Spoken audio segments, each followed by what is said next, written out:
Krishnaveni, one request from my side. Of all the recordings we do normally, just add myself as administrator or have give me right access to those recordings. That will be uh, required for me to have those recordings placed onto some other portals. Like,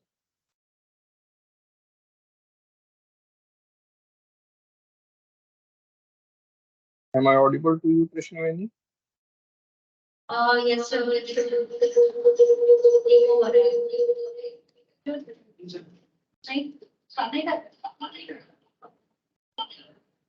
So what I requested is that Krishnaveni, if you can please add myself in administrators or give me the right permission to the recordings of all the previous sessions that had been recorded by you.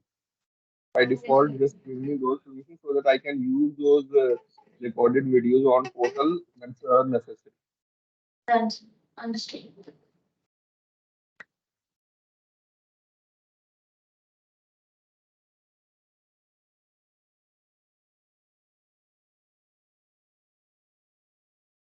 I think most people joined. Shall we start? Yes, Ovalin is not there. Do I want to check with you? Yeah, yeah, just check with her and then I take it all. Just pardon me. Yes.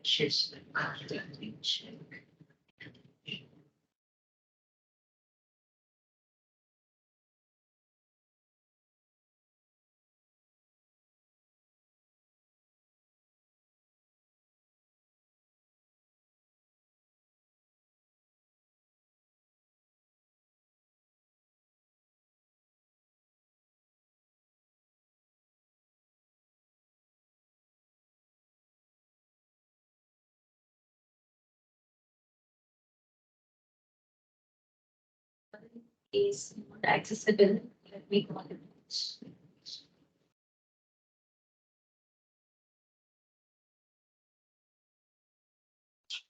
So rest Ovalin, Nishant Singh, everybody's here. Vanshika is not there. And rest everybody's here. Okay, so Olin is not reachable. Yeah, I'll just try reaching out to my phone. Okay, so let us start in the meantime. Let me just share my screen.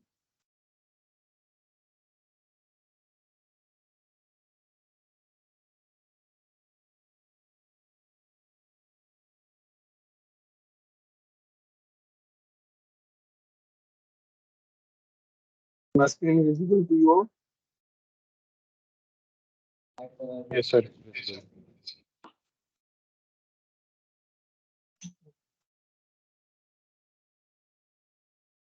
So I sent you all a basic the set of a piece of news yesterday. My purpose for sending that particular news in the portal was to show you people that normally in production world itself or in in our industry things goes wrong. Things goes wrong normally due to negligent mistakes, very small mistakes, like a database person whoever was responsible for migrating the database or for fine tuning the database itself, he missed the thing that database migration takes some sort of swap memory over the hard drives.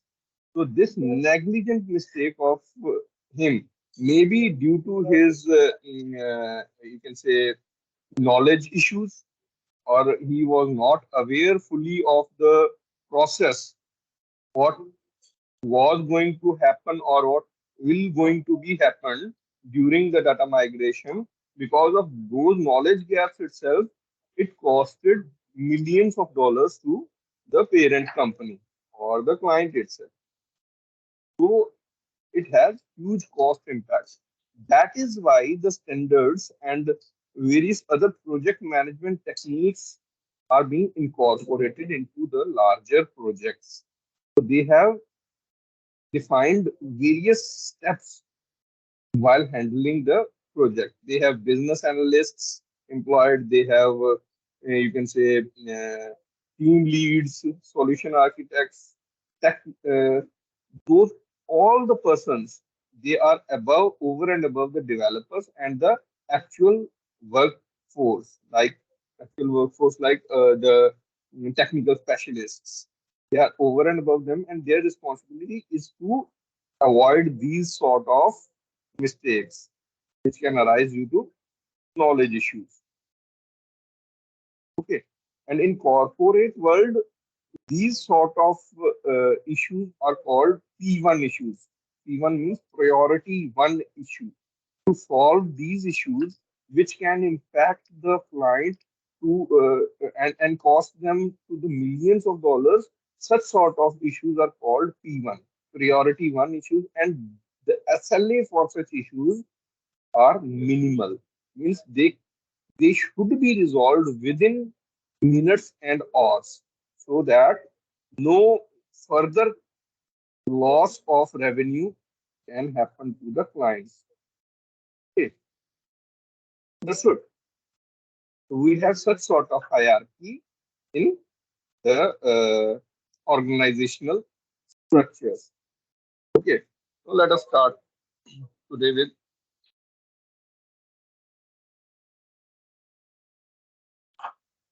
Okay, first we planned inner sessions, Active Directory, and all those things. But because of yesterday's internal discussion, we are now focusing more towards these specific three planes.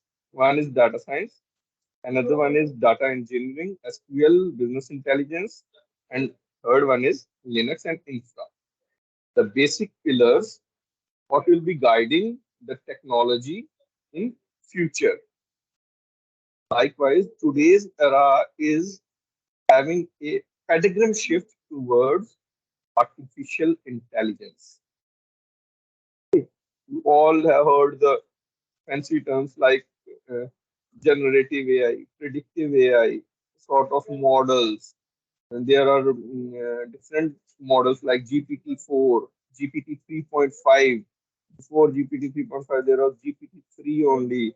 Afterwards, these basically are OpenAI, a company named OpenAI, which was previously non-profit organization, but in 2019 it was being converted into a profit based organization and was being hugely funded by Microsoft. You heard the history of Chat GPT's creator OpenAI? Heard of these things? Yes, sir. Okay. So before 2019, Elon Musk was this particular OpenAI was being founded by team members, and Elon Musk was also one of the person who was involved in that. So, so basically, this is very, you can say this technology is going to change how technology will be used in the near future. Okay. In previous year itself, by introduction of Chat GPT, we had seen a paradigm shift, a disruption. Google, a giant in the technical world, he was basically put on toes. He was afraid of losing the revenues.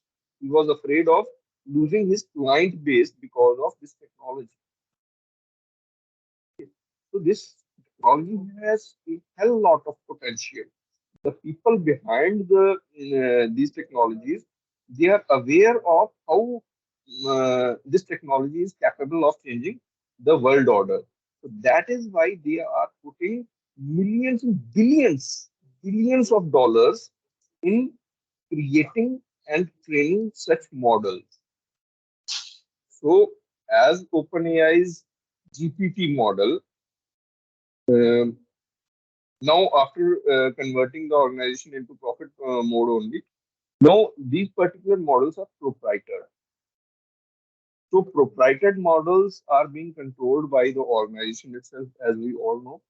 So open alternative to these models, they are also being needed, because normally people don't rely on closed models. Bigger organizations who need to shell out millions and billions of dollars and have to make their products, as in previous discussions, I already had discussed this particular thing, that they can shell out the money to have the licensed model so that they can have what we can say a peace of mind and support structure.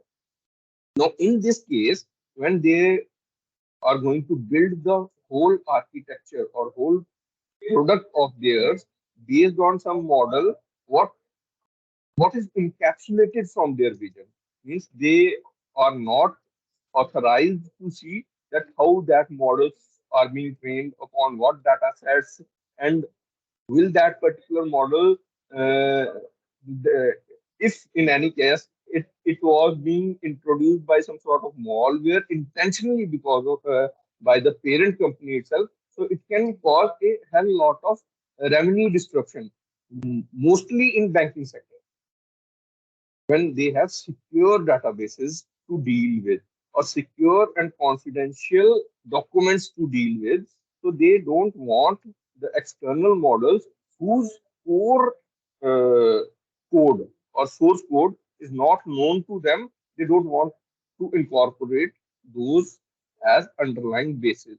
So for that reason, the open source models were needed, and you will get to know about that in recent previous past, 2 3 days ago, Falcon 350, I believe, 350B. Previous to that, Falcon 40B. These were the models which are open source, large language models were being trained in Gulf countries with the help and financial resources being pumped in by the governments of those countries using the oil economy. So why they basically want to shell out the millions and billions of their revenue dollars onto these models? Because they know that oil will not be a sustainable economy for next hundreds of years or next decades or so. One day oil will go empty in their ground, and then they want to create different sort of revenue structures. Like Dubai has created tourism as one of their revenue base. Apart from that, now those companies are relying on technology. They want to create some sort of royalty model so that they can push their money in growing the homegrown technology, and then can leverage that technology to have the recurring income to them. This is why these all things are going to are happening right now. So now my point here is this is going to be the next world order. Now we will be more focusing on these fields: data science, data engineering, SQL, Linux infra. First, I'll introduce you all people to all these fields in the introductory sessions, and then your you people after I can say 2 or 3 weeks will be split into three different groups, and each group will be assigned some one of these three technologies.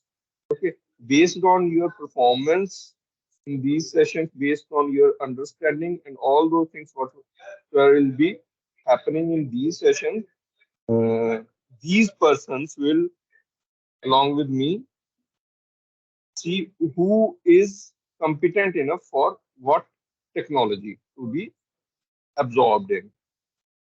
Okay, so today let us start with Linux and infra, which is the very base, or you can say the foundation of all the above. Because foundation, because The infrastructure is must for data engineers to spin up their Spark clusters and others. The infrastructure and Linux-based systems is must for data science engineers to have their notebooks like their Python codes and other things running. All need infrastructure. They want that. So we'll be today starting with infrastructure. What I had created, give you basic understanding what the different environments are. Infrastructure environments over what these machines like servers, like Spark servers for data engineers, like you can say Databricks platform, landing zones, which are being used by the data engineering teams. Afterwards, BI tools, business intelligence tools. Afterwards, we can say the landing zones for the data scientists like Kubeflow and all those things. Those all the things basically needs the underlying foundation infrastructure to be spun upon. So I'll today explain you the different environments of infrastructure being used in cloud as well as on-premise data centers. How those are created means what is air-gapped environment and what are militarized zones, what are demilitarized zones in banking sectors, what are the various repositories like for Linux itself, we have Yum as well as apt as repository. So these all Yum and apt packages are to be fetched from internet itself. You know the basic terminology now that where I'll be having a virtual machine VM and have some sort of operating system, may it be Ubuntu, installed on it. Okay. Now to have various packages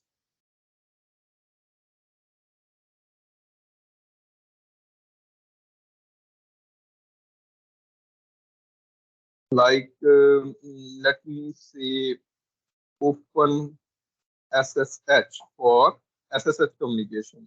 Like the other one is Java, JVM, Java Virtual Machine, underlying package used for installing Java instances or Java code. And then one is to have Node.js underlying infrastructure for supporting Node.js code. Also, we can have different packages like web server or NFS servers.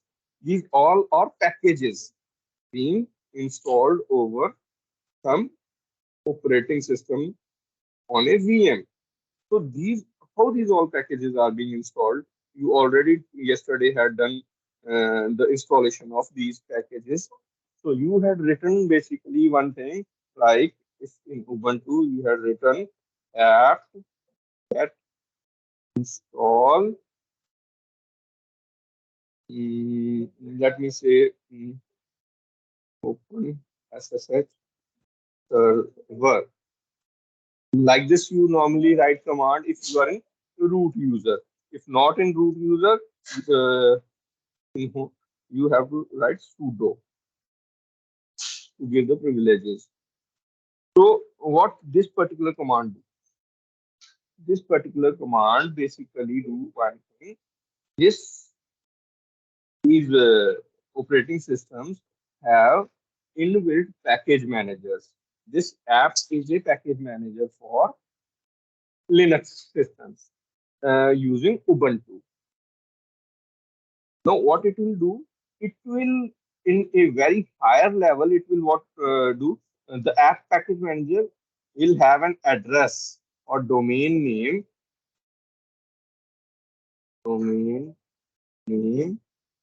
oblique address of public repository having packages on internet. So likewise, there will be some public address, may it be something, something, something, which will be pointing to another server. This is another server, which is called Repo server, having TBs of data packages. Means they will be having all the packages or installers like one will be OpenSSH.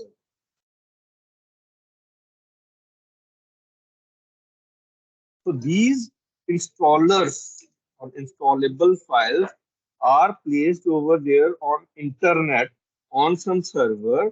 Now what apt-get is package manager do is it will create a link of the virtual machine to the server which is being hosted on some uh, uh, uh,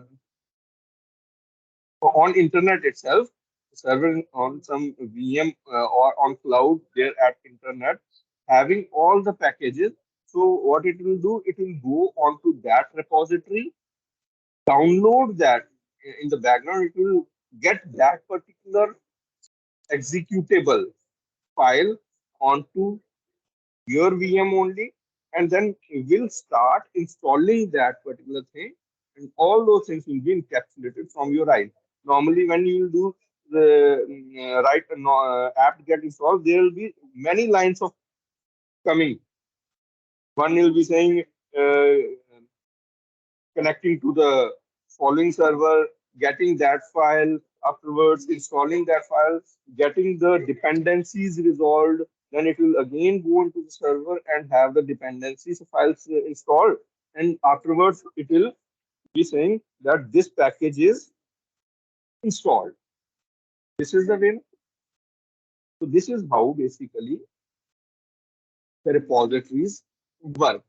So what if we are in some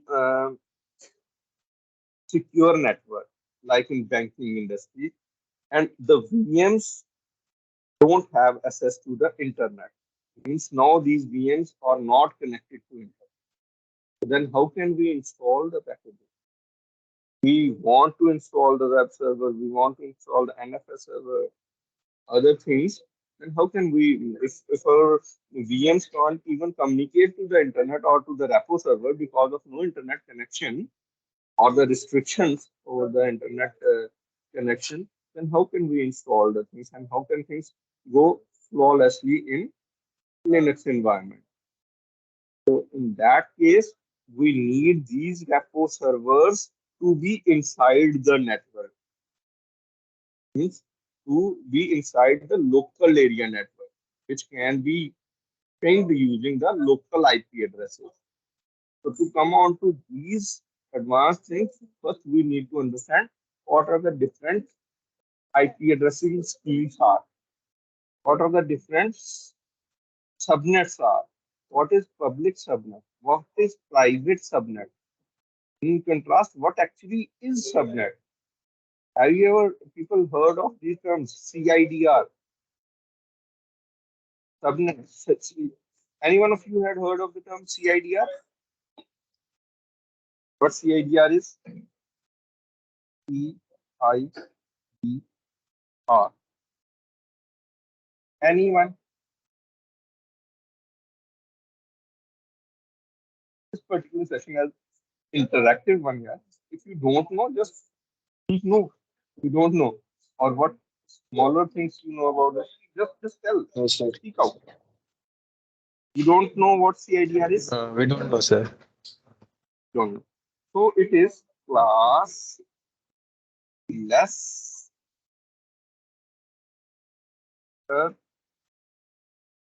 domain routing.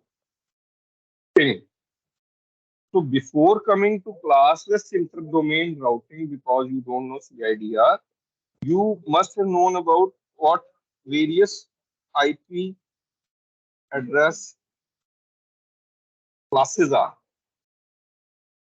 You know IP address classes? Yes, sir. Anyone?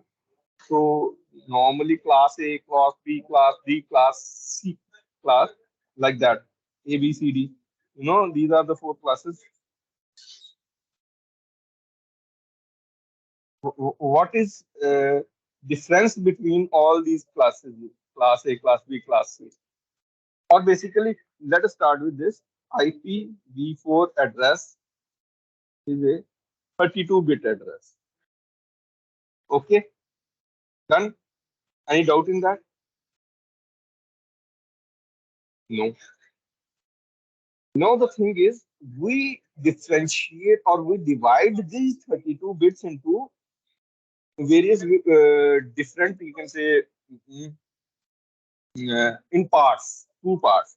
One is network address, another one is host address.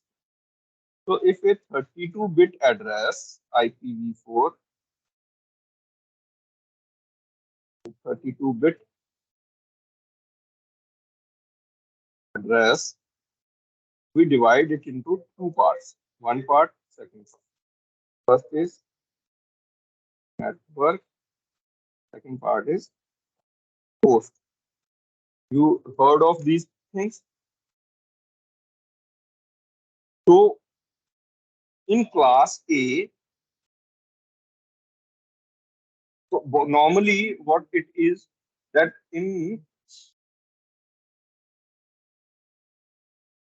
class A, it hosts, it supports 16777.214 hosts. Means the network part is very small, few bits for network and most of the bits for host, so that we can have combination of this many hosts in class A.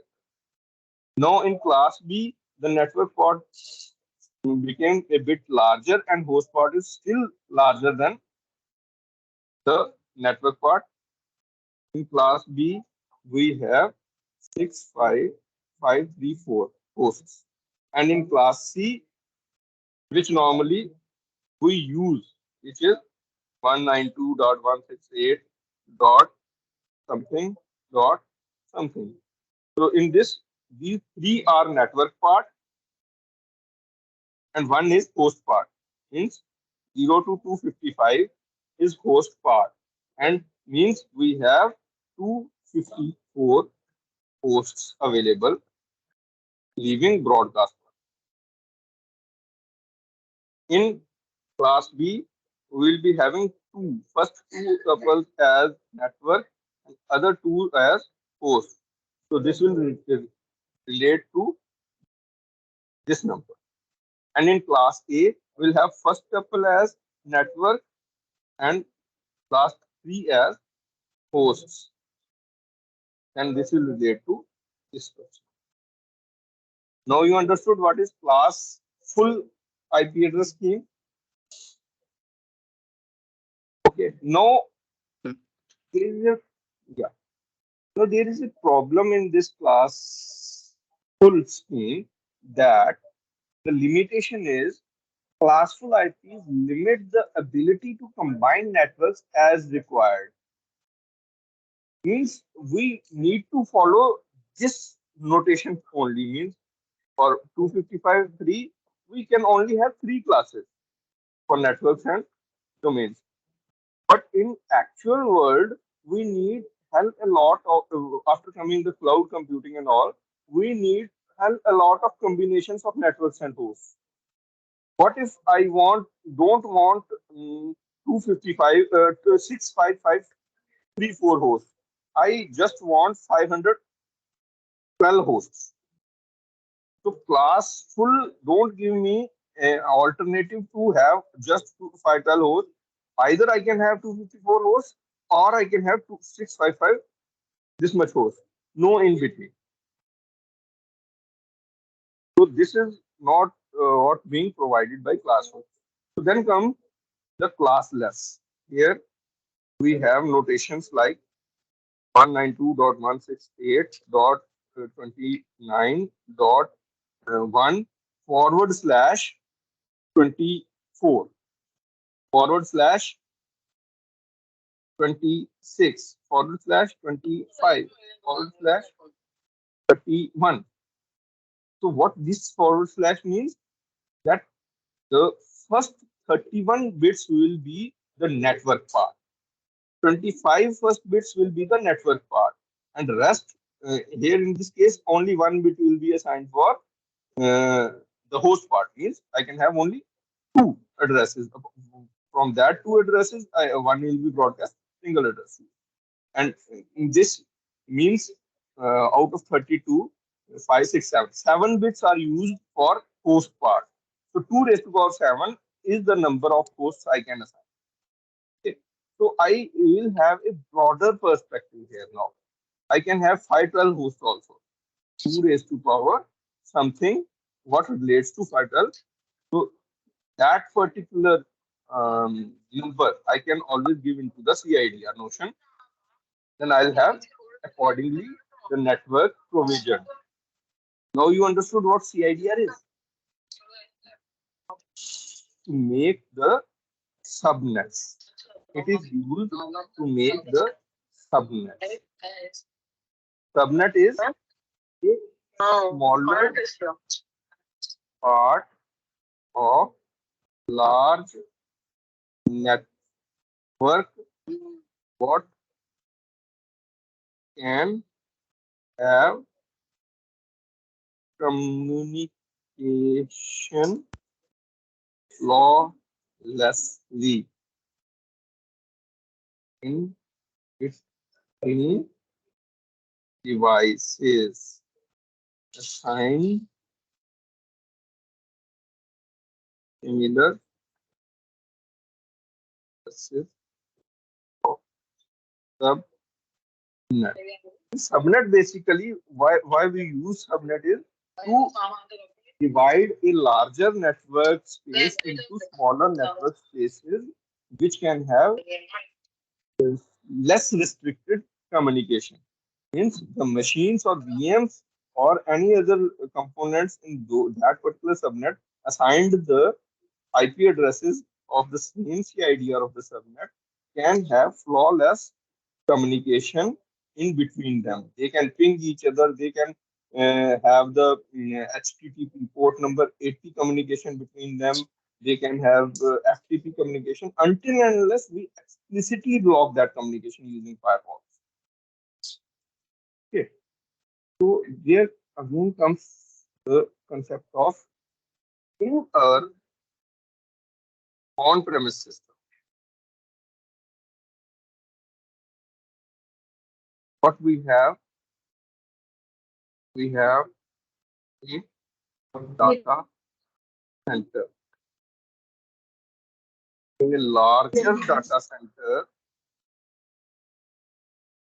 that is in this particular space as a data center in on-premise, we have racks. That it is a rack, another rack, and so on. In those racks, we have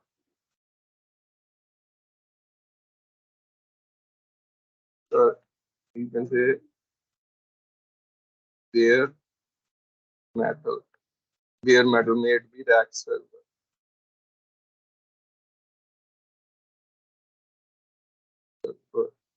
So on. And in server itself, we have various VMs. Understood? This is how data structure topology is. In a larger data center, we have various racks. In various racks, we have bare metal hardware server. On those bare metal hardware servers over hypervisor, we have different VMs. This is how things work in the data centers. Now, what if we want to segregate this whole network space? Because in a data center, now how comes the picture of networking over here? This whole data center is connected to internet.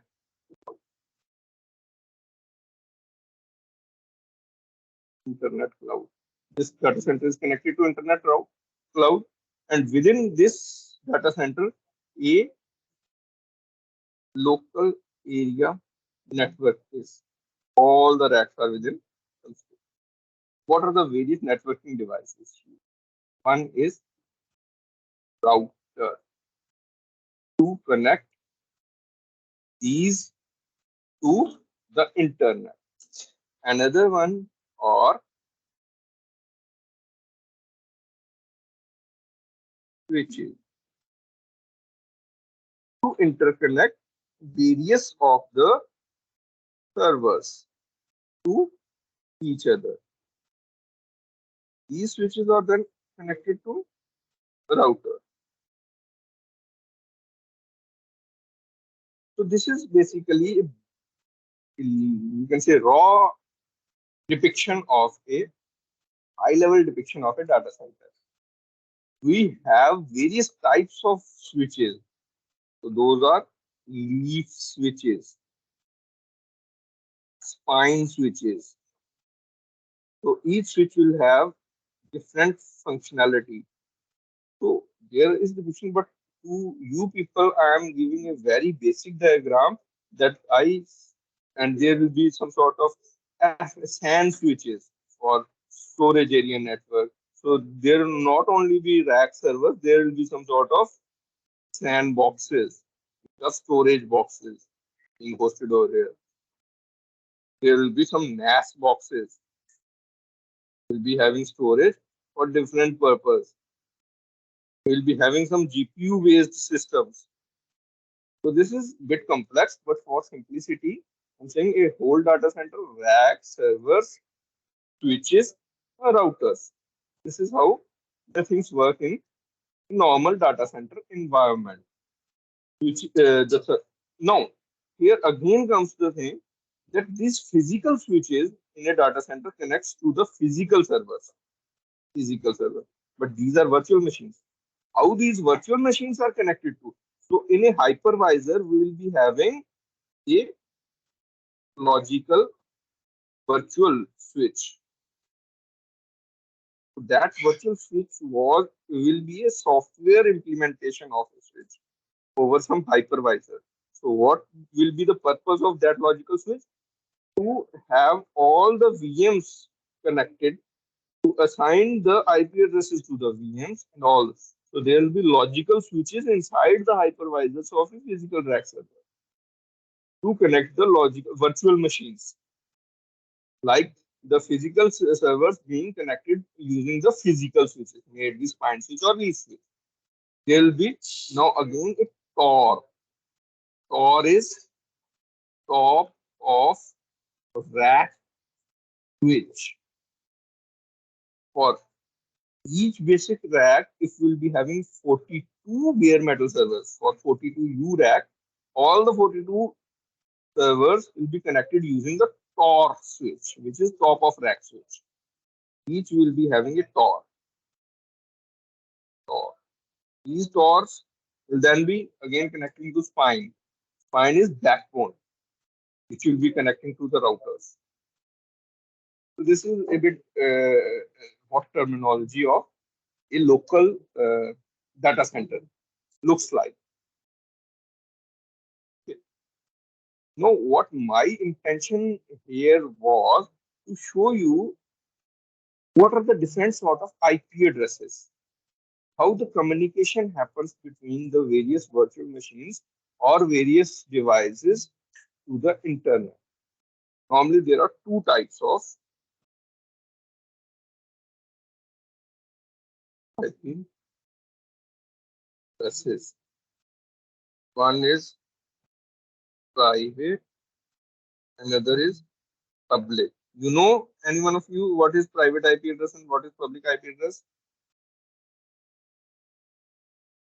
Anyone?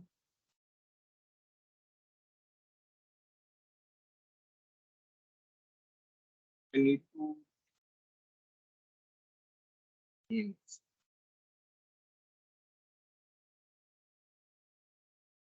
The rough guess is that the private net is that the sorry private IP is that we are having on our internet, may it be cellular or Wi-Fi connection. That can be our private IP, and public IP is that is visible to the we can say whole world. For example, the DNS servers, how we appear to them can be the private IP, public IPs. Also, in private IP, we need some sort of authentication. Public IPs are available to and can be accessed from anywhere. Okay, let me clarify a bit more here. Public, there is an why IPv6 address scheme is required. 128-bit scheme. What was the reason behind introduction of IPv6? Because they were afraid, like in IPv4 in the 64-bit architecture, there might there might be some limitations, like of the allocations. So Like what? Okay, yes. If you exceeded, the particular number set, that frame, so and 128-bit obviously runs faster, and I don't know, there was something about the speed and accessibility. let me again introduce you the actual issue behind that. IPv4 address is 32-bit, means total number of addresses being created using IPv4 scheme will be 2 raised to power 32, not more than that. Total number of unique IP addresses by using IP address v4 scheme will be 2 raised to power 32, which goes to some sort of billions or so. So now the thing is, in today's world, after introduction of IoT devices, Internet of Things, like smart watches, like security cameras, which are being installed or anywhere, like all other things, smart home devices, smart bulbs, smart something, smart X, smart Y. The total number of devices connected to internet or being connecting to internet exceeds that.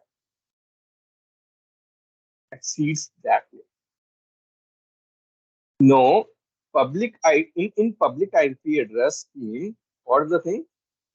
Over the internet, global internet, public IP address assigned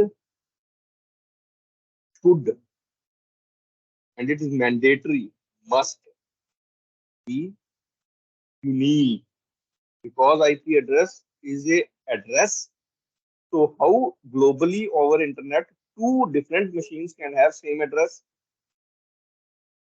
So for public IP addresses, two different machines or any two devices must not have same address, because over the internet these public IP addresses are used to communicate different devices.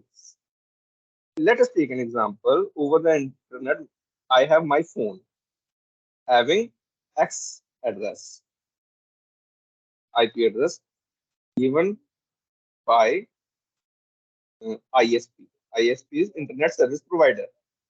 And another one person over the globe in US have his phone having IP address given by his ISP.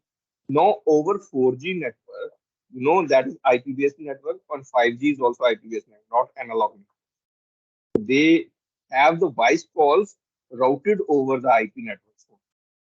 Okay, in encapsulation, or I'll be connecting via WhatsApp or any other device. So what if I want to call his WhatsApp? Let's say this person wants to call his WhatsApp. So internally, what will happen? His IP address will be pinged upon over various protocols like TCP, oblique, UDP. On these protocols, WhatsApp will have a end-to-end encryption communication channel created, and then the message will be forwarded, or voice call or video call will be created. So this particular phone in some database will have his unique IP address, unique public IP address, which will be the center pivot for communication to happen. So if I want to call Rajiv, it will be done by using his unique IP address. And if that particular IP address will be given to some other person's machine, let it be for Ansh Bhardwaj phone, globally it will be having the same IP address, then that call will be, it can be routed onto this machine also, and there will be some sort of ambiguity. Actually, the thing will be the router will not router in between over the internet. There is a mesh of routers over internet. Internet is what? Sort of hop to hop router communication. So there are n number of routers placed over there in internet. Over those hop to hop, the communication happens. So the end router will never come to know that over what IP address I can transmit my packet. So there will be ambiguity. Actual communication will fail. So for having the communication and global network, we require unique IP addresses across the globe. So in IPv4 itself, the total number of IP addresses is limited, which is less than the actual number of devices connected over there. So it will be impossible for all the global devices to communicate to each other using the public key. So then came the word private IP addresses. You understood the first terminology. Yes, sir. So in private address scheme, what happens is, if I have a fiber connection, may it be broadband or fiber, which is connected to internet. This is router, my broadband router. I'll be assigned a single IP address, which is public in nature.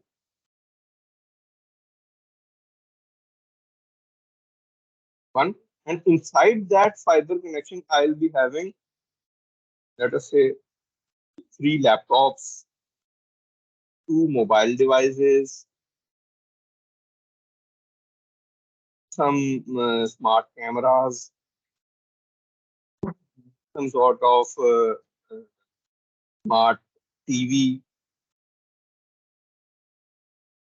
and let us say 50 internal devices will be having private IPs. Over those private IPs, they can communicate inside a local area network to this router, and all the traffic to the internet will be translated using the single public IP address.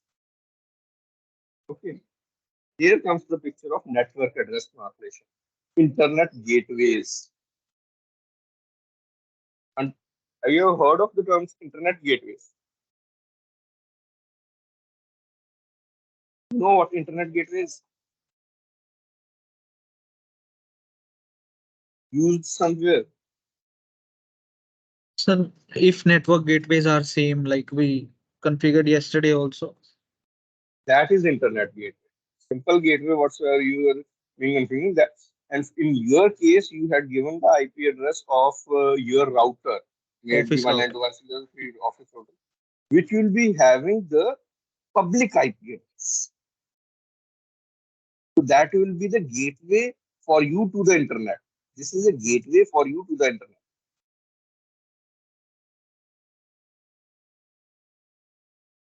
Now, these public IP addresses again will come into two variants. One is dynamic, another one is static. You know what static and dynamic IP addresses are? Yes, sir. Explain a bit if So the static IP addresses are the ones we assign manually Mhm. uh, according to the host, and Mhm. dynamic ones are the allocated ones from the system, and more often in the sequential form. Using DHCP, Yes, sir. dynamic host controlling protocol. So what's the need of dynamic IP addresses? To give It just the information. reduces the man efforts, and it would be nearly impossible to assign when it's a big network, huge network. So the dynamic allocation helps us there. Okay. Now coming on to another picture here. Let us take an example of our internet service provider. Let it be Airtel.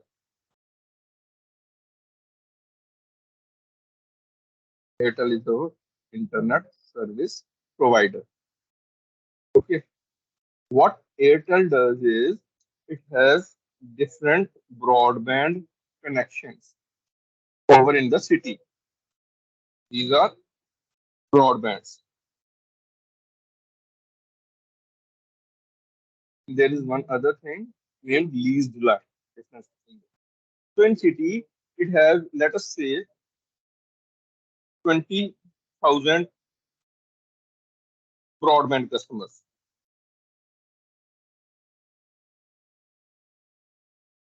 And normally, at any instant in time, may it be during some hours, office hours, after office hours, we switch off our routers.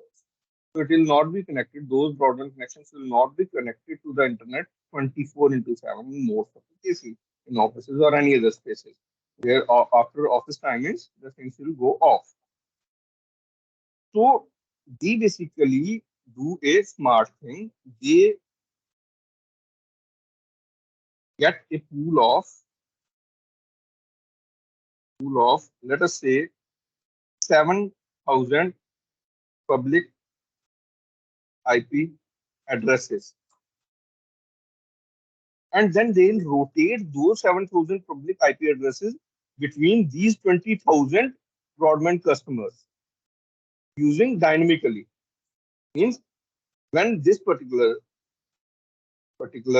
connection is down, it will not need any sort of IP address. So it will assign his IP address or any of the dynamic IP address being used to another person, may it be him or him. Okay. So in this way, if using static IP addresses, what can always be same for anyone, we need a pool of 20,000 public IP addresses. So as in IPv4, IP addresses are scarce in nature. They have scarcity. So public IP addresses normally, while purchasing broadband connection, you have to pay extra amount per month to have a static IP address assigned to your system because of the scarcity of public IP. So what alternative they done is they use one third of the IP addresses and rotate in between, and there will be no guarantee that your broadband connection will get the same IP address as before. Whatsoever IP address from that pool will be free, they'll assign it to you. Here's the economy of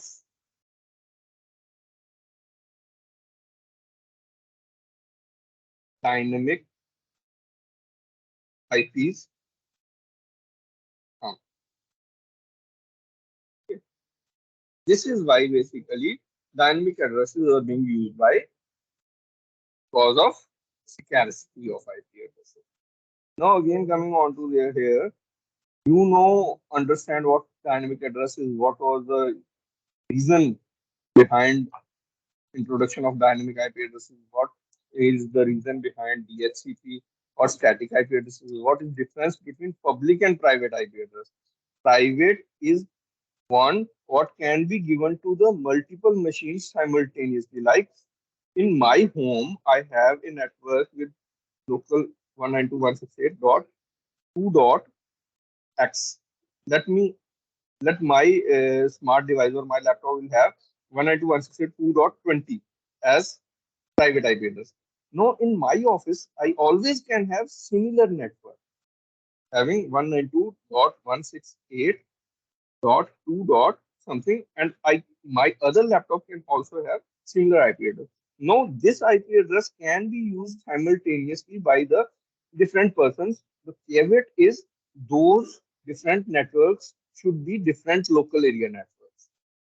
Inside a local area network, I can have any explicit IP address being defined.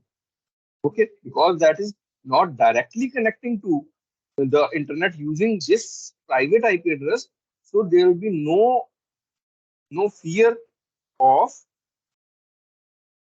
miscommunication. Like I told you here. I told you.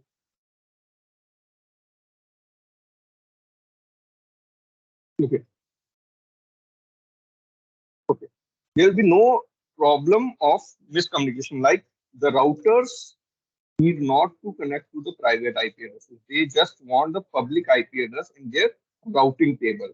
There will be a routing table inside router, which will be having the knowledge of all the devices and their IP addresses being connected to them. Okay, so the routing table will have just public address.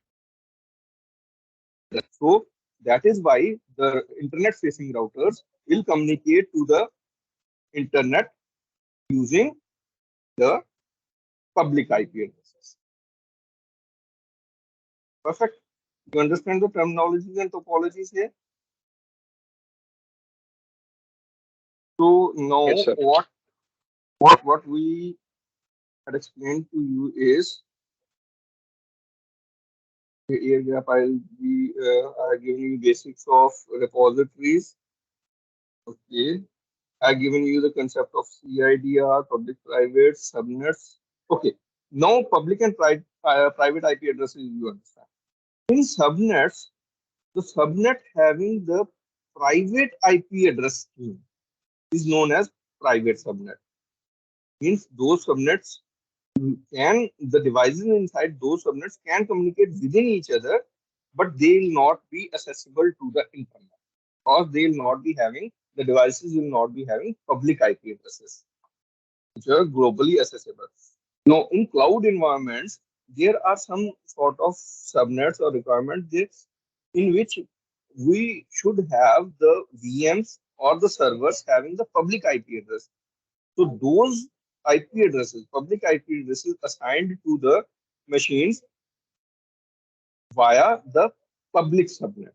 Means the CID or of that subnet will be of public range. Okay. Now you understood the similar like IP addresses, subnets are same, public and private subnets.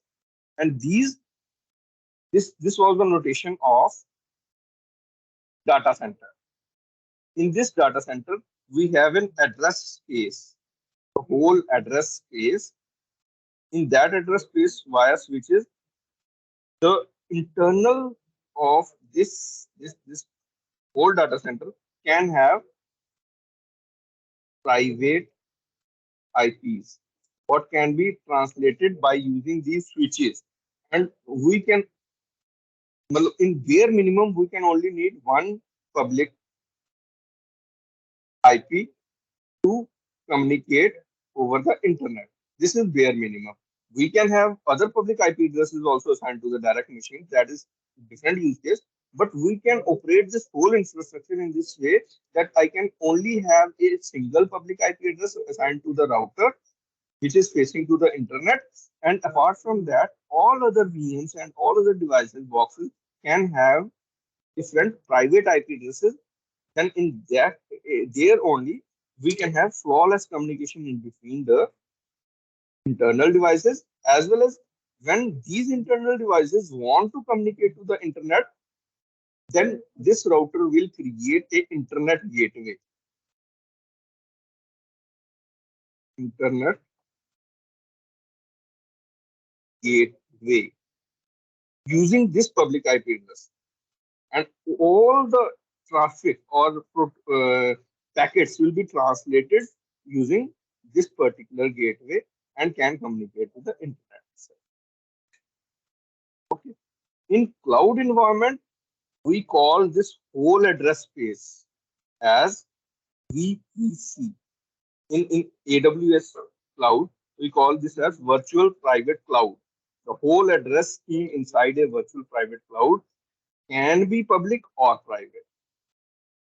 This particular instance is also called internet gateway over there. The purpose is same, to have the communication of internal machines over the internet. This is internet gateway. And we can have different subnets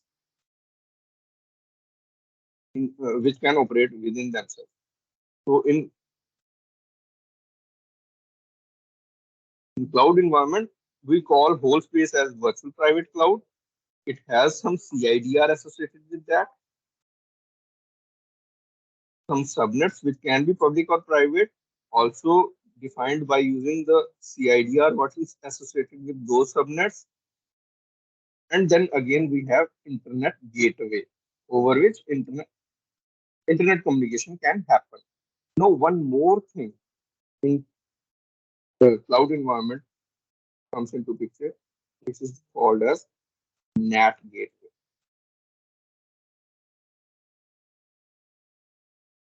Okay. So, what is NAT gateway? There comes a use case. If in any case, let us take an example, my VM inside the data center or cloud have a private IP address, and this particular VM is hosting my web server.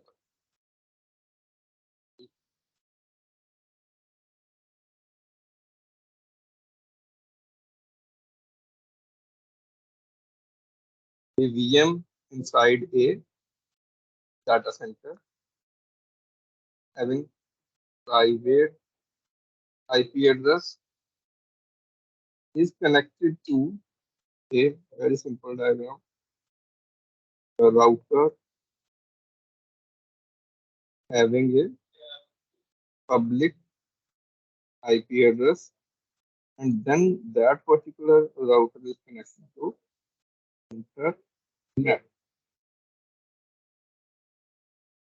One more VM there having private IP address. This particular VM is hosting web server or website, and this particular server is again hosting FTP server or FTP site. Now I, as a user, have a mobile phone which is connected to internet. Just take this IP 192.168.1.2, 192.168.1.3. Let us take public IP address of this is 69.23.52.124. This is public IP. Now I have a DNS server over here in the internet itself, which is saying www.pl.com is having a record of 69.23. Blah blah blah. This is a record. So now you understood the topology. What I want is I want to put this particular address on my mobile in the browser, and I want to access the website hosting over here. How can this be possible? Anyone? Can you repeat like what was the situation? Situation is like that. I have a web server installed on a VM.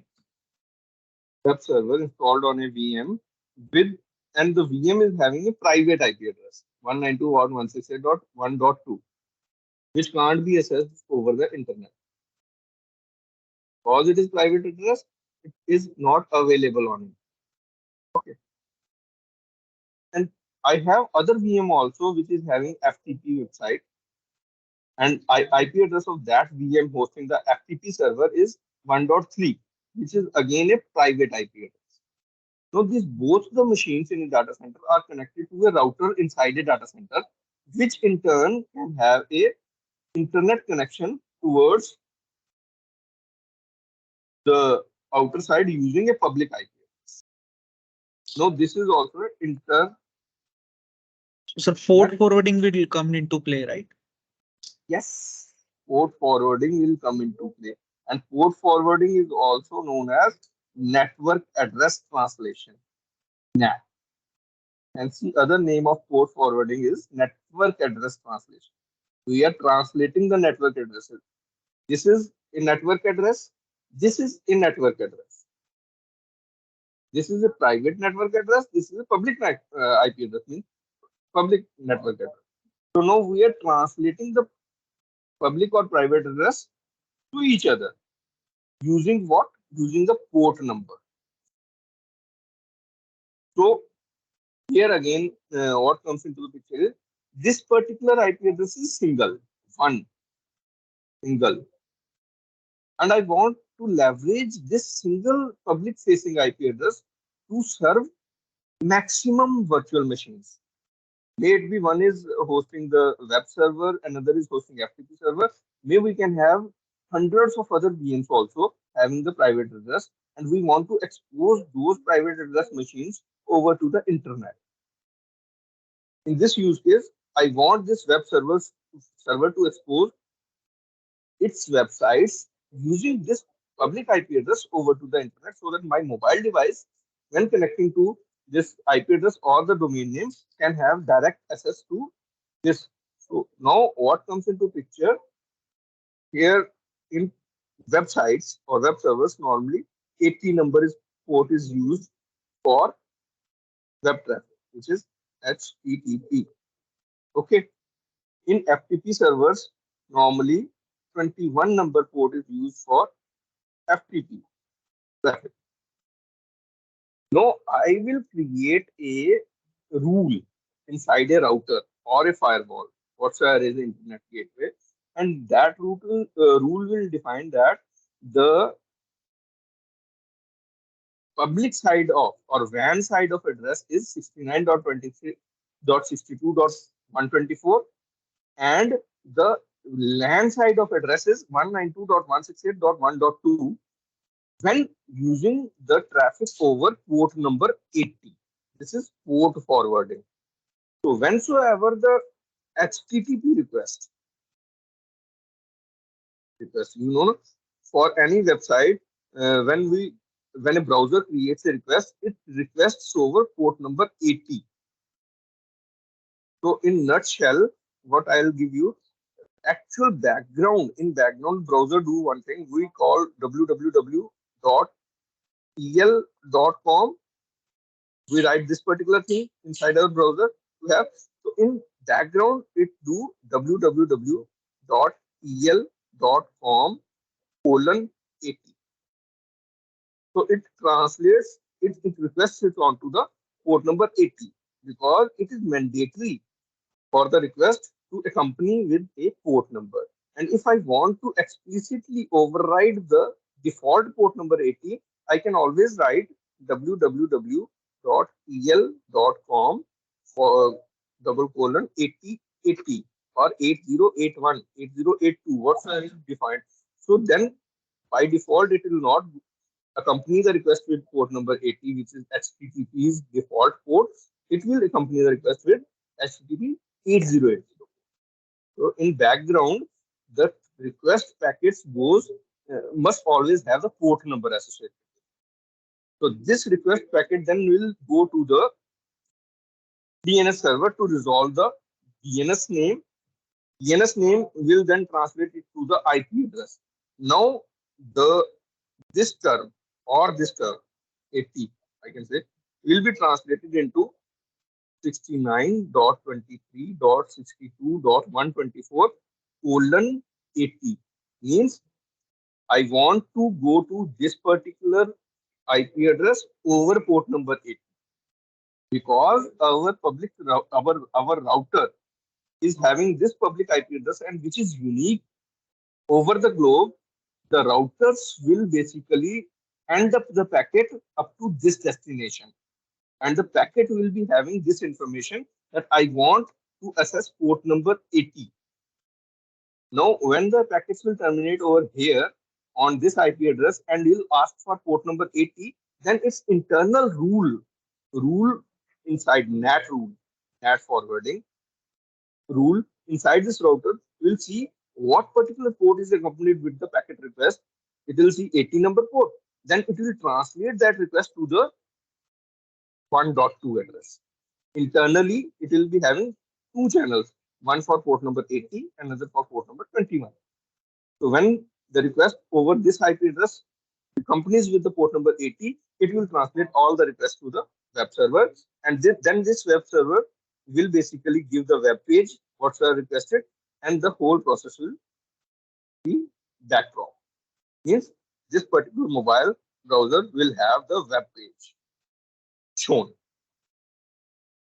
Okay, and if any other, maybe FileZilla or other client wants to have the FTP-SS, it will then again go the same route, but only difference will be the port number accompanied. The port number will be 21, and where the rules are inside the router, they'll see that port number 21 is requested. They'll forward the request to the FTP server and will then give the file to the particular server.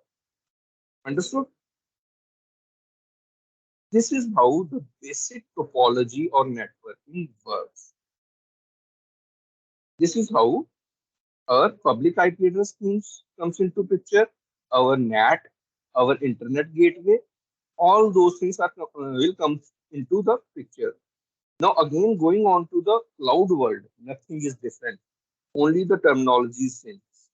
Means in that particular thing, we will get to know about the subnets, we will get to know about the VPC, but internet gateway will be same, NAT gateway will be the same, whatsoever will be there in principle requirements. Now, again coming on to that, done with the subnets, VPC, CIDR, NAT gateway, internet gateway, subnets. Now, very simple here. In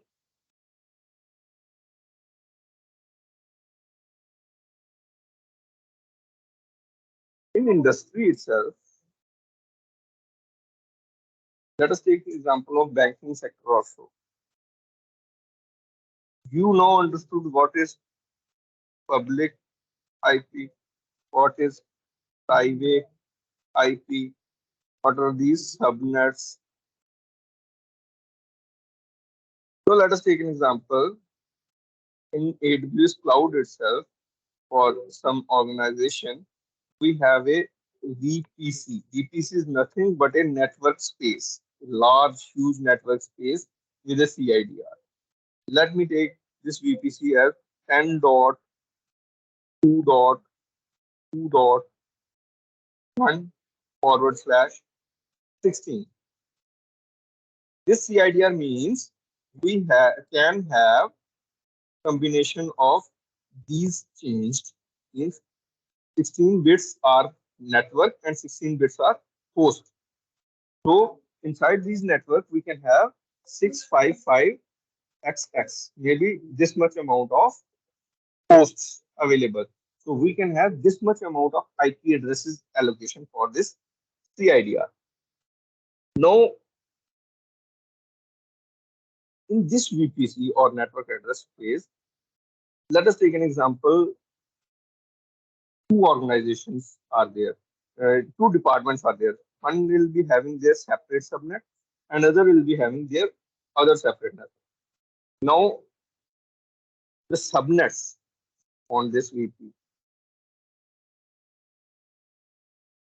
subnets on these VPCs can always be inside the CIDR of the VPC. Means, let us take an example. The subnet one can be 10.2.3.1/24. Means now this one is network part and we can only have 256 addresses IP zone. Another one is 10.2.4.1/24. So it will be having 256 addresses, or we can have 256 VMs created in this subnet. VMs. This is how basically VPC subnets comes into picture and can be defined using the CIDRs. What are the CIDRs assigned? And now the VM will be assigned the IP address inside this network only. Maybe 3.2, 3.3, 3.4. Only this address can be changed. This can be changed. Network will be, these three should be same for the VMs inside this subnet itself. Now, what I want to show you over here is, this is how in a cloud environment networking is done. Now, these all I think believe we can always have the private scheme. Like in class 2, 10 series is private, 192 series in class C is private. We can use those.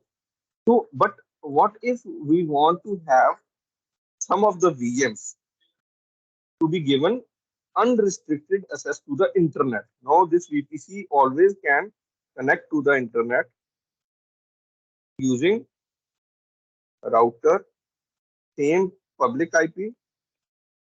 These all are private IPs.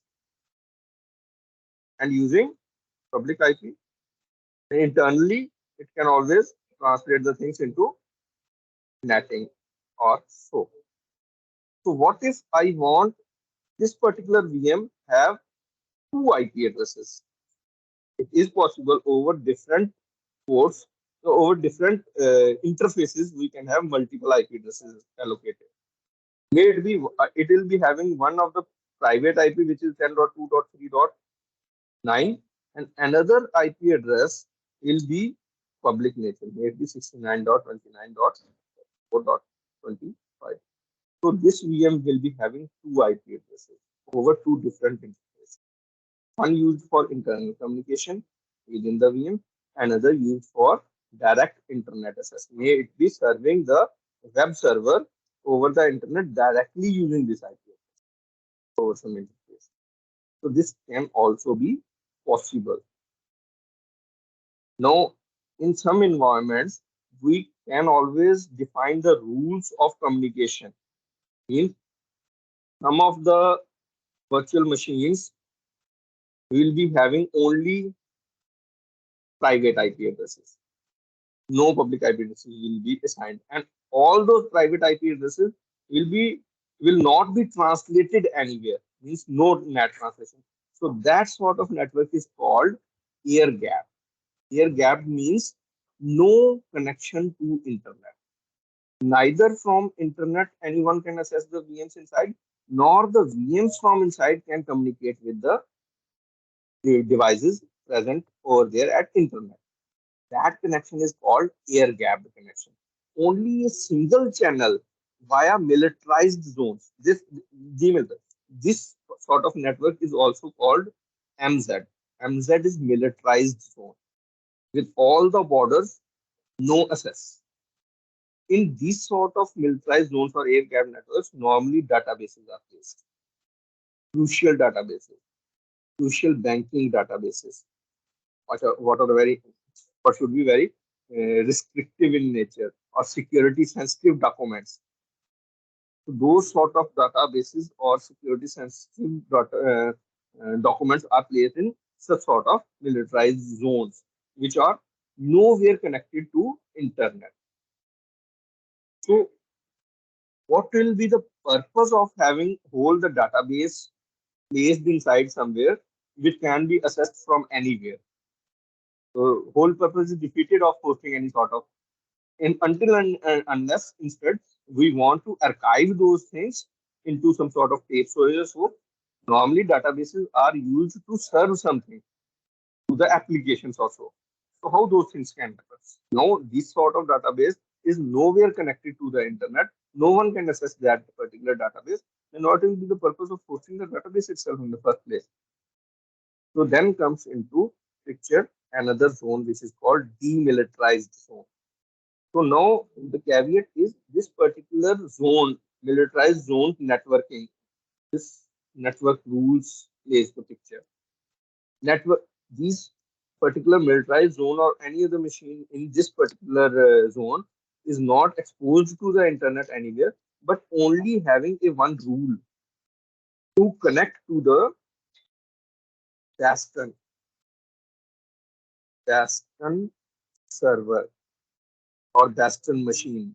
You can always search over the internet these terminologies. So Bastion machines are nothing but very hardened, hardened, secure machines. Hardened, secure machines means all sort of you can say precautions are taken while using or networking those machines. Means the ports are normally, most of the ports are closed. None of the port is exposed over to anywhere. May it be the internal network like port number 80, port number 21, port number 23. All those are restricted or you can say closed by using the network firewall rules. Then comes picture firewall. All those things are restricted here in Bastion so that no hacker or any amount of system can crack into the machine and change the code or change the course of action.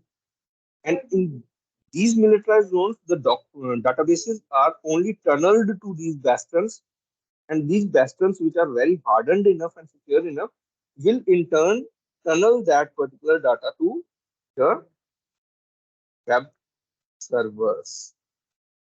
So there will be only single way of getting the database out via web server over this infrastructure. So you can always write these terminologies: militarized zones, demilitarized zones, firewalls, bastion servers. Just search over the internet over these terms. You can always get the understanding how the in production environment, how on cloud, how on the on-premise systems, actually the hosting happens of critical databases, of critical applications, how the networking comes into the picture over here. Okay. But sir, the like purpose of having it on the same VPC, like Mhm. what is that? Because this can be a separate machine only, like disconnect from the internet and everything and put it on a desk or something. But what is the purpose of having it on VPC is still unclear. Means you are saying this whole particular thing is inside a single VPC. Okay. No, sir. Both. You mentioned Yeah. that we continued from VPC only, right? Or this is Yes, yes, separate yes. thing. So, So I am like saying, in Mhm. yeah, yeah, yeah. Yes, So, sir, these yes, were yes, air yes. gaps in the same IP subnets. Yes. Basically, in VPC itself, what I was saying you that a virtual private cloud is nothing but a address space. May it be public address space or private address space. Normally, we use VPC as private address space. Okay. So now inside a VPC, we can have different subnets. May it be public or private subnet. So if we will be having private subnet, it will be having the private IP addresses allocated to it. and will not be assigning any sort of public IP address, then again the connection to that particular machine inside that subnet is not possible. Perfect. So that will ultimately in turn create a sort of air gapped network. If will not be giving any sort of internet gateway and network address transmission gateway over to any of the machines or any of the private subnet, then it will automatically be turned into a militarized zone, or you can say the air gapped network, because the only way to get into the network, then if you will be creating such sort of network, then you can never access the virtual machine from outside internet. So when what will be the purpose of having a virtual machine over the AWS cloud? What you can only manipulate by going into the control of AWS, and it will not be serving any of the process, or you can't even access it to that virtual machine to have the Linux control over the internet. You will not be able to having, because it will not have any sort of public infrastructure, public IP address allocated to that. So to create a linkage towards the internet facing, we want this Bastion server. Then we can always create a public subnet over there in same VPC. What will be connecting to the private subnet VM? Why? By using a Bastion server, which is hardened enough. So by using that tunnel itself, we can always have network address translation, get the same in the similar manner. We can have port number 22, which is SSH, forwarded towards the VM inside that, but in a secure manner. So the only person who is authorized to go through that particular channel can go. No else hacker or malicious attack over the internet can deliberately change the policies or can deliberately have DDoS. You heard of DDoS attacks? Denial of service. Yes, sir. So those things can be prevented by using this terminology But sir, inside the cloud. sir, every public subnet would ultimately correspond to a public IP. So wouldn't that actually Yes. enable a particular hacker to fiddle into the So militarized zone? what I am saying is, here militarized zones should always be having in private subnets. So they The are main on like their on-premises infrastructure, like they follow the on-premise infrastructure, right? what your this particular example I am talking of VPC is cloud infrastructure. Yes, sir. Yes, sir. Yes, sir. VPC comes into the cloud itself. So for on-premise, we need to have separate firewalls installed. We have to purchase the firewalls, create such sort of zones over there also. So what is the purpose of actual firewalls and rules is to create a sort of dissociated networks and militarized zones over there.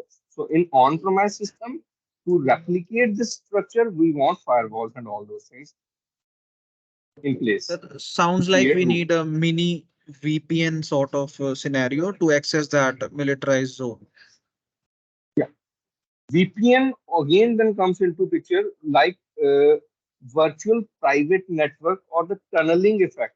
That is something what is required to ping into the particular machines inside a network without being fiddled over the internet network protocols. You can say the exposure to the public IP address. That is a separate sort of thing. We can always discuss that thing next And session. sir, in Microsoft, there is this express route, which is, I guess, similar to this militarized zone. Express route is bit different here. Like Okay. in internet protocol, in ISP communication also, we have basically three types of communication happening. One is by using broadband sort of scenario. Another one is leased line. In leased line, we will be having a static public IP address Okay. assigned to us. And in express routes will be the infrastructure provider will lay out the physical cables to your office infrastructure. So you will be Okay. having separate physical connectivity towards All your right. office along with the virtual IPs and all other things. That is the basic terminology of Sir, express. So could we say that a particular VPN which a particular user might use, it actually deploys Bastion server to access a particular website which might have been banned by the authorities of a particular country? So could we So say that?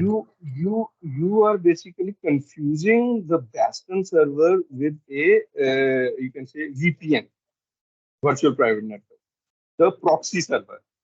What you are talking of is a sort of proxy. Proxy means if something is banned by some country, how the something can be banned by some country means in that country or in that ISP, Internet Service Provider, they block the routes. In the routing tables of the routers itself, they block the IP addresses or a pool of IP addresses what are being assigned to those servers or those subnets. So whenever you will be blocking that particular public subnet sort of thing, it will automatically leads you nowhere. Means it will block that. So what will be the alternative to that is just go from your ISP over to another ISP's routers by using what we can say a proxy server. So we will be, let us say, in India, the ISPs are being asked to block XXX sites, any other sites. So what I'll be doing, I'll be creating a virtual private network tunnel, VPN tunnel over to the ISP server provider over there in US. So all my traffic, which is exiting my port, will then be translated over to the public IP address of that particular ISP country. That is bit you can say risky also because someone in middle can hack into your things, may it be your personal data or your history of communication or your all those things. That is possible. No, over that public IP infrastructure or that public IP which is not restricted by the ISPs of you because now you are outside your ISP zone in the ISP zone of you can say the US. Here the sites are not restricted. By using that particular public IP address, when your packets will be translated, you can have a access to those websites using the tunnel itself. Okay. So Understood. Bastion servers, most important, you can say the reason of using Bastion server is these servers are hardened enough so that no one can reach into them. Means their ports are very closed, their networking is hard enough, their SSH connections, their you can say other sort of file tables, they are hardened enough so that no amount of hackers can normally simply breach into the system and get access to the internal workings. That is the reason we using dashboards. Okay. Okay. So that is fine. Also, sir, like you Now, mentioned the countries, so this is just a very basic doubt or a mhm, query, whatever. So yeah. we say that we have VPN softwares which Mhm, for restricted websites, for example, India banned some website and mhm, we switched on a VPN and it mhm. simply reroutes us to a US server It or any other simply country servers. it simply creates a tunnels between my machine, my particular machine, to outside my ISP. So Okay. how VPN works is it creates a IP tunnel between the end user. Like in this case, that is point to site VPN. There are All different type right. of VPN. What is point to point VPN, site to site VPN, And point to point to site site. VPN. Yes, sir. Yeah. And let us take an example of our office here in Jammu itself and another office of ours at Bangalore itself. So on our firewalls of Bangalore server, we have a VPN server hosted. And on the firewalls of Jammu server itself, we have a VPN server hosted. Now, Yes, sir. this is site. The whole network is a site. And in Bangalore itself, firewall server is a site. Now, we can always have a rule to connect these two sites, VPN servers of Jammu and Bangalore. What we'll achieve virtually is all the persons who are connecting to Jammu firewall or the network having the access to Jammu firewall and all the persons sitting over there in Bangalore having the access to the Bangalore firewall network will be treated as on a single local area network. Now, Okay. all the 192 series addresses of mine, provided I'll be on same 192 series. If you are on 192.168.3 dot something, our office Yes, should sir. also be on 192.168.3 dot something. Then what will happen? It will be treated sort of local area network. So how this can be achieved? This is achieved by using a tunnel.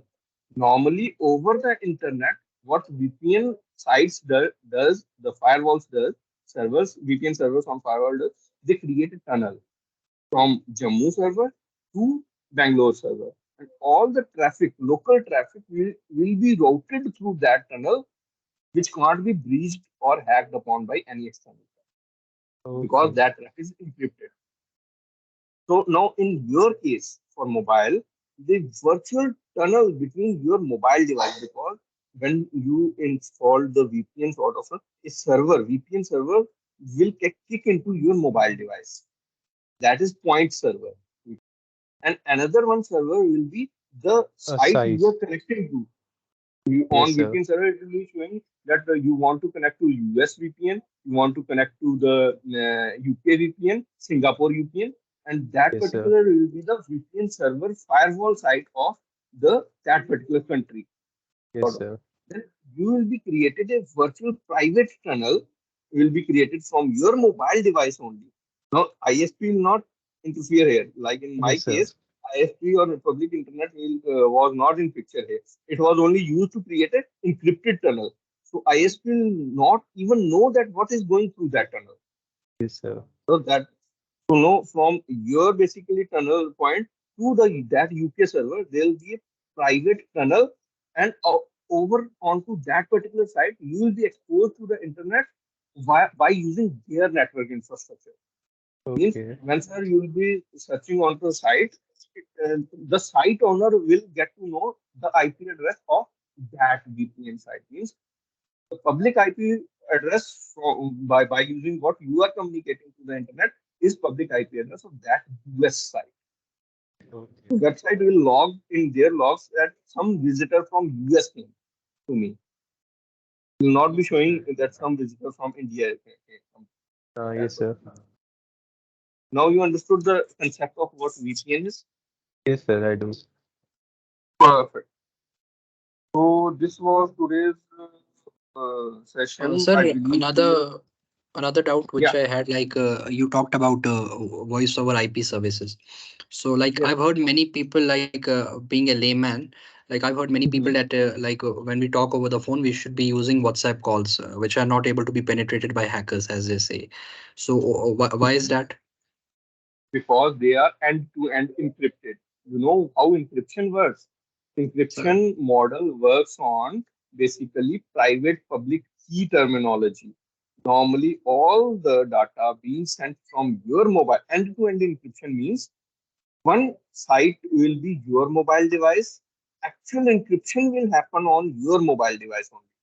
The hardware of your mobile device will be responsible for encrypting the voice packets, and the other side end to end means other encryption or decryption side will be the person's mobile device to whom you will be calling. Okay, now no other sort of infrastructure provider, ISP or hacker, until and unless they have the breach on your mobile device itself, they have the access to your mobile device via virtual mode, may it be sort of Teams channel, Teams, what I can say, uh, What's a remote web? desktop panel, Uh, remote desktop, any sort of thing. Until unless they have the that particular access to your applications, they can't even breach. If they'll breach into the tunnel itself, na, they'll get rogue or you can say unreadable messages. Encryption means the until and unless you have the private key, you will not be able to decrypt the message, and that will not be in human readable form or human recognizable form. So the video or audio, whatsoever going from the your device to the other end encrypted device, if that particular is breached or you can say wiretapped in between, and that particular snippet of the data is being procured by the hacker, it will be of no use to hacker unless it will be having the private key of yours, or it can have the decryption module, which can be cracked using the I believe 256-bit encryption can be cracked using the quantum computers, but still not now. In future, after 10, 20 years, they'll be able to do that. And for that particular reason only, nowadays, different sort of encryption algorithms, which are not prone to quantum attacks, are being developed. You can always search on internet. These these MD5 hashes or RSA or SS, these encryption modules are going. They will be lost in near future, and they'll be taken over by using with the algorithms which will be quantum proof. Okay, Sir, so if that is the case, so would not that hinder the security agencies from actually tapping into a particular mobile phone's data? Like if we have two particular users who are actually sharing any sort of sentimental material over the internet, so wouldn't that actually affect the law and order situation? And a few years back, we had this Pegasus software which was launched by NSO, an Israeli firm. So how yes, would that? Pegasus done the thing in a separate way. It cracked into your mobile system. It cracked into your mobile system by using the memory overflow leak inside the hardware itself. So, Then sir, it got the malware installed on your system. The malware was basically responsible as a backdoor. It was gathering your information in unencrypted manner and sending to their server. So this so, is sir, how but they work. at the end of the day, so, sir, then which means that end-to-end encryption does not work if you have Pegasus on your phone. End-to-end encryption, end-to-end encryption was working basically, but the thing is, they tapped the data a week before that encryption happens only. They tapped the data from the keyboard of your mobile itself, from Exactly, sir. basically That the was what my point microphone of was. your mobile. Yeah, that is basically they played the game. They basically got the loophole.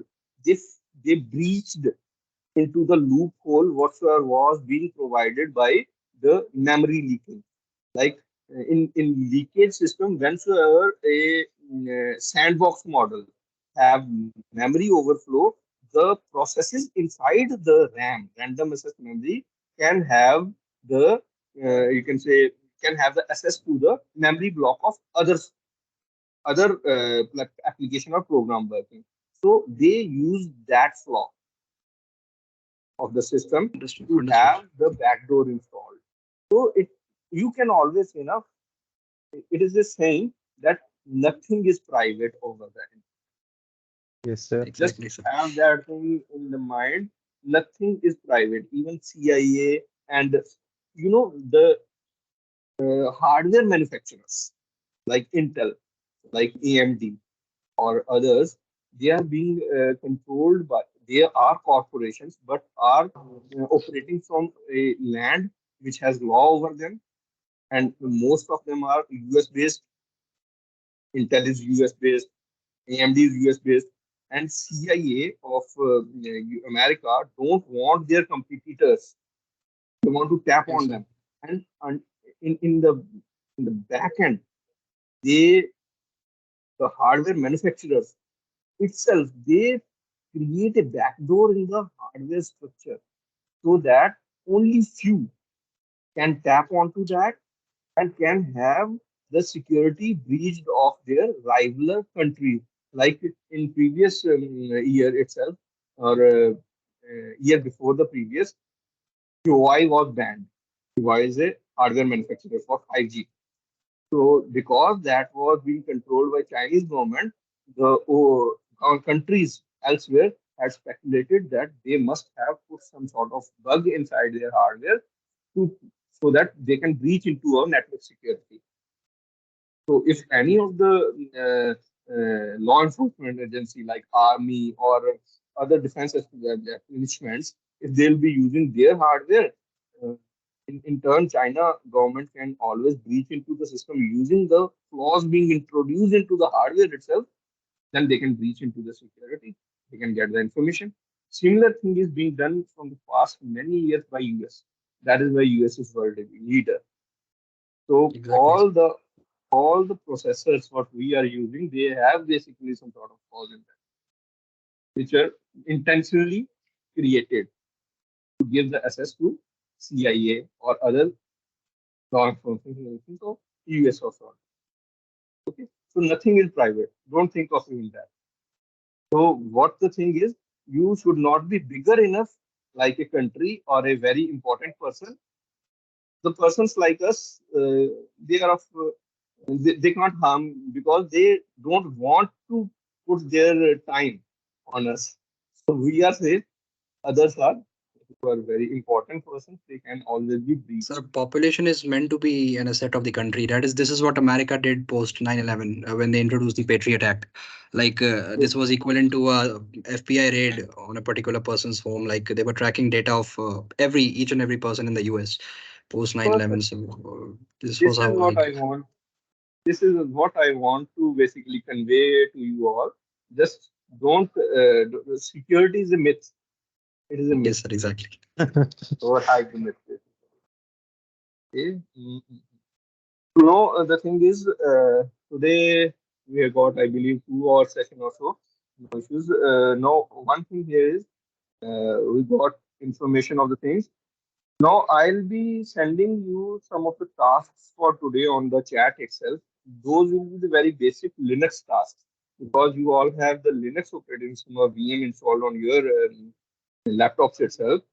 Now you need to perform very basic like file system management tasks, like user group management tasks. You have to create some sort of users in your Linux system. You have to create some sort of groups of those users. Then you need to edit the sudoers file to give some of the users the sudo permissions. Okay, sudo means root user permission. Although they will not be having some sort of, they'll be not root users, but permissions should be like sudo or permission. You need to do such sort of task. So today I'll be giving you file management, user, and bit of process management tasks itself. I'll be putting those tasks into the chat box itself, and we'll then review those tasks in the first end of 11 a.m. call itself. Okay. Anything, any other sort of you have doubt or so? Any doubt? No, sir, not really.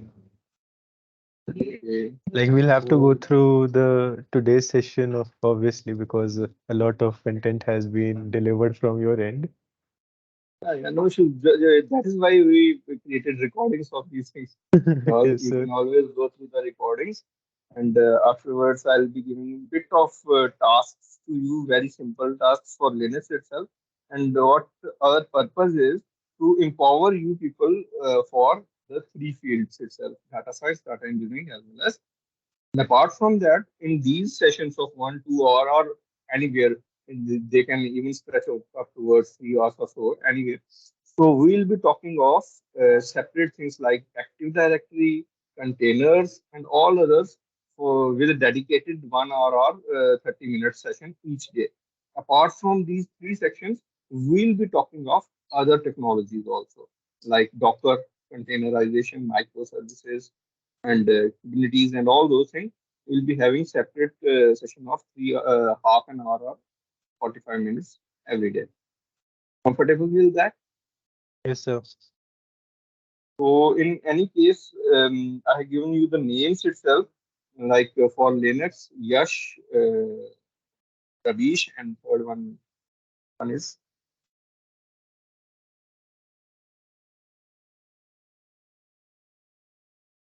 third one is Ritik. You can always communicate with them. Whenever you will not get any sort of problem, just communicate with Yash, Ravish, and Ritik. They'll solve your doubts and all those things. Physically present over there in Bangalore office. And when we'll be talking of data science and data engineering, tomorrow I'll be most probably taking basics of data engineering or so. And you can always communicate to Aditya and Chetan's team. Aditya is there at Bangalore. And for data science, you can always communicate with Anuj and Raj. Okay. In the meantime, Krishnaveni will again create some sort of sessions with Anuj, Raghav, and Aditya for next few days. She'll be in parallel doing that. Also, just go through the uh, IBM trainings portal itself. Gone through that? Anyone? We still The have to get access the is yet access. to Yeah, be provided. It will take a day or it two, will I two would say. days. Yes, sir. Okay, basically, the Krishnavani had shared some email with you all now. Yes, sir. So we all filled out the form and the steps are completed. Just the access from uh, that IBM ends and Krishnaveni's ma'am's end are pending. So as soon as she'll pass it on, we'll have the access to the modules. Uh, uh, so, fine, fine. Any other questions, you people? Thank you. Thank you all for this session. Thank you, sir.